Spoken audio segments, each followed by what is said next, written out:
like a million bucks. It's true. Our stories were made by you.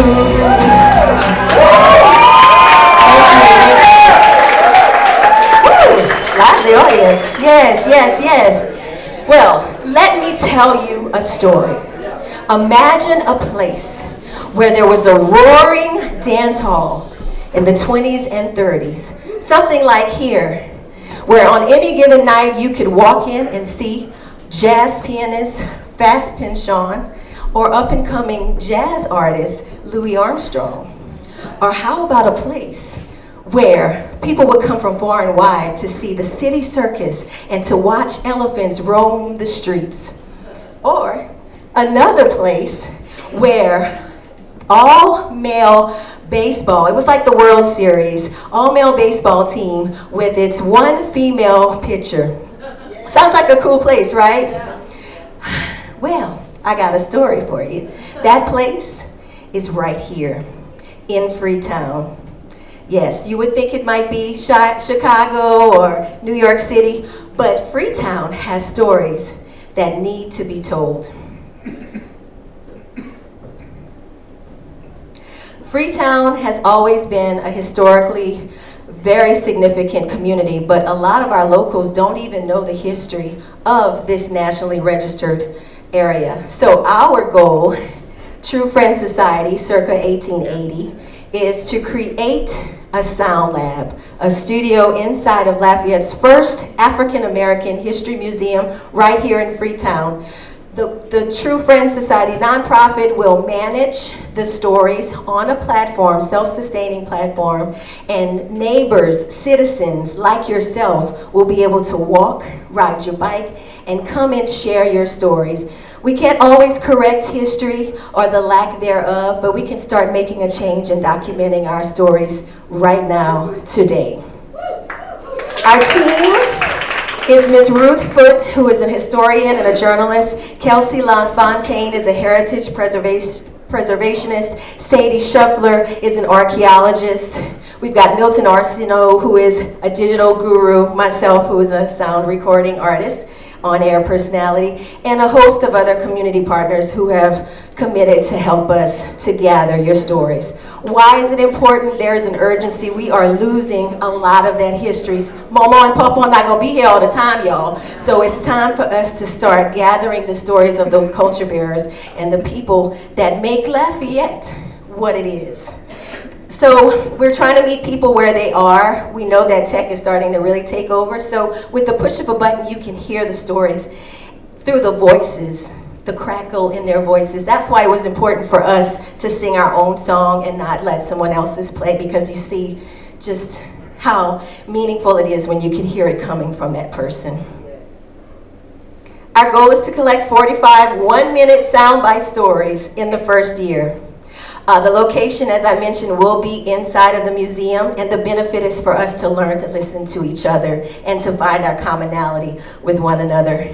Our budget, we've already secured much of the funding, over half of it. We just need a few more dollars, y'all. Just help us get over that hump to get some transcription services so that in the event someone is hearing impaired and they can't hear the stories, they can still read them.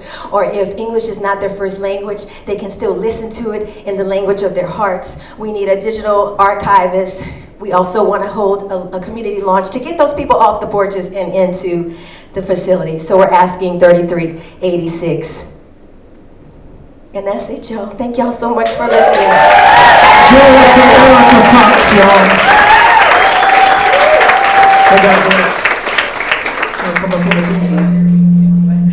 My fault. All right, backers, any questions?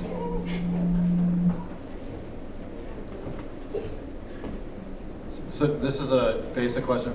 Love the idea. I'm just kind of curious, can you expand on why 1 minute? I feel like the examples you gave are so impactful. I feel like it would take longer than a minute to really record that and make it something that's accessible to people. So is there a reason it's at one? And just tell me a little more about that, please. One of the reasons is because of the urgency, trying to document as many of the people aren't leaving us. we're gonna expand from like 1 minute to 5 minutes, and then we can always go back and what we have and document even more. But the goal is the urgency. We've realized that nowadays people don't have time for one another. We're communicating on Facebook and Instagram, Twitter, and there's no longer that tradition of passing it on from parents to children that we used to have with extended family. Even though we're going to put it out to be 1 minute, the content is going to be way longer than that. We're just going to edit it to 1 minute because we could spread it more, because we learned that that's the attention span of like Instagram and Facebook and social media. So it'll be long. And with that data, we're also going to take those stories, if they have something really interesting, and we will go back and interview that person. So it's kind of like curating them as well. Thank you, guys.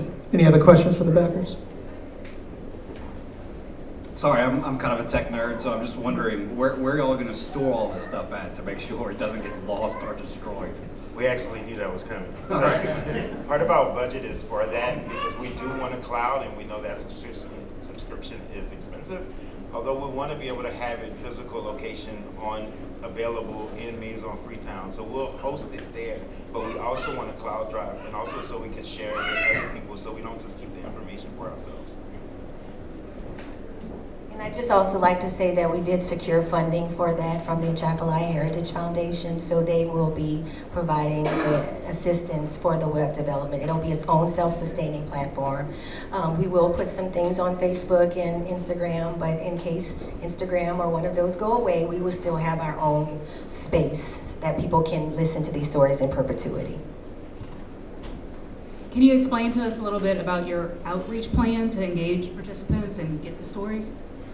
Some of the people we already have identified, and we're going to do a lot of grassroots. Of course, we're going to use social media because that is today. But sometimes in the African American community, which so many of these stories have not been documented, we kind of use original, creative things to get the story. We use the church as a pipeline to get the word out. We use family members. We go from door to door. We've already gone through door, and I'm going to hand it to Kelsey who can elaborate. So at Maison Freetown, I actually host a lot of the events for the community, and a lot of people just come up and they just tell us all of their different stories that we're able to collect. And with this, we will now have the opportunity to collect the stories. We do get funding for all of the equipment and how We got time for one more question, guys.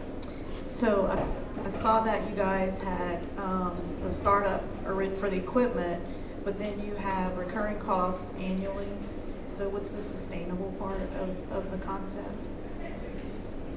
So most of the funding that we're asking for, one is for the launch event, as well as transcription services, as I mentioned. That is kind of costly, as well as an archival consultant, because once we start to gather all of these stories, we will definitely need backup service, so we're hiring a consultant to help us in storing those stories. I'd also like to say before we go though, Sadie, we have actually some also GIS mapping, if you would just tell them a little bit about it without giving out too much, but we held an archaeological dig just recently at the museum as well. Just a couple seconds, guys. Yes, thank you. So to give more authentication and connections for the stories, we're providing an exhaustive historical documentation, a GIS database, to tie in the stories to different locations, places, and names that are already documented in like census records, for example. So. All right, let's give it up for Freetown Sound Lab. Good job, bro. Good job.